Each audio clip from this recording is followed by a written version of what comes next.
I'm just a slave unto the night. I remember when I told you that's the last you'll see of me. Remember when I broke it down to tears. I know I took the path that you would never want for me. I gave you hell through all the years. So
that I play, please forgive me for all I've done. So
Shop for new clothes and kicks. You and me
víkendová ranní show Evropy 2. Já jsem přes týden, bylo to přesně ve čtvrtek, mám pocit, slyšel od Káti Říhový, naší zprávařky, Ano. zajímavou věc ohledně českých věznic. Jakou? Jo, s tím sprchováním. Se sprchováním, ano. Je možný, že právě teď posloucháte Evropu 2 v koupelně, u čehož se sprchujete. Nebo se děláte takový mini lázně, což je to dlouhý sprchování. Nebo si děláte takovou mini radost. Mini potěšení. Zorka otevřela další svých tajných kapitol. Strana 3 erotického románu Zorky Hejdové. Pojďme zpátky. Ano, takže vězni, já to vůbec nevěděl, se smějí sprchovat jenom jednou týdně, se směli do nedávna. Jednou týdně. No ještě to tak je až od 1. března, jestli se nepletu. Nemá platit tady ta nová vyhláška. Od 1. března by se měli sprchovat, nebo mohli sprchovat 2krát. Nebo tam bylo jako minimálně 2krát týdně. Ne, 2krát týdně. Není to minimálně, je to 2krát týdně. Tak to je šetření vody a tak dále, samozřejmě. No, kdyby se sprchovali dennodenně, tak oni tam nemají co dělat a byli by furt naložený ve sprchách. Krom toho tam to spojujou s těma hezkýma chvilkama taky kolikrát. No, nemají držáky na mejdla, protože to furt padá, nebo co jsem slyšel. Takže to je smutný, že můžeš jenom jednou týdně se ve věznici osprchovat. Tak na druhou stranu spousta lidí má byty, 3+1, zavřený za nic nejsou a žijou jako ve věznici. Já mám byt 3+1. A žiješ jako ve věznici. A žiju. Chci říct, že se nesprchuji. Ano. Zrovna dneska po ránu jsem mi říkala, že jsem nějaký vyvodněný, jestli se nepletu. No a to si přišel po tahu, že jo? Tak to si voněl po té holce. Ne. Po jaký holce? Já jsem byl včera večer na maturitním plese, který jsem moderoval. No a mil ses? Mil jsem se. Samozřejmě, že to je už delší doba, ale podle posledních průzkumů ostatně tělu nesvědčí, když se denně sprchuješ. Už jsme asi u toho. Takže je to vlastně správně. Jednou týdně optimálně. Zorko, vydrbat bakterijky. Ano. Nevyhraješ už, Zorko. Krom toho spousta mídel, který používáš, Zory třeba, tak zhoršují kvalitu kůže. No. A nebo... Proto ti kouká ten kus té kosti tady. Ty máš nový tetování? Ne, to je vyrážka. To bylo? Žhavý novinky Evropy 2.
i poslední metro.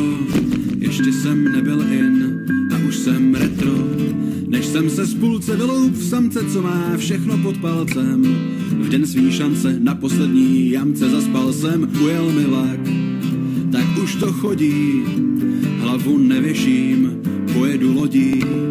Než si to hodit, spíš se hodím do pohody u vody. A počkám si, až retro zase přijde do módy. Jo,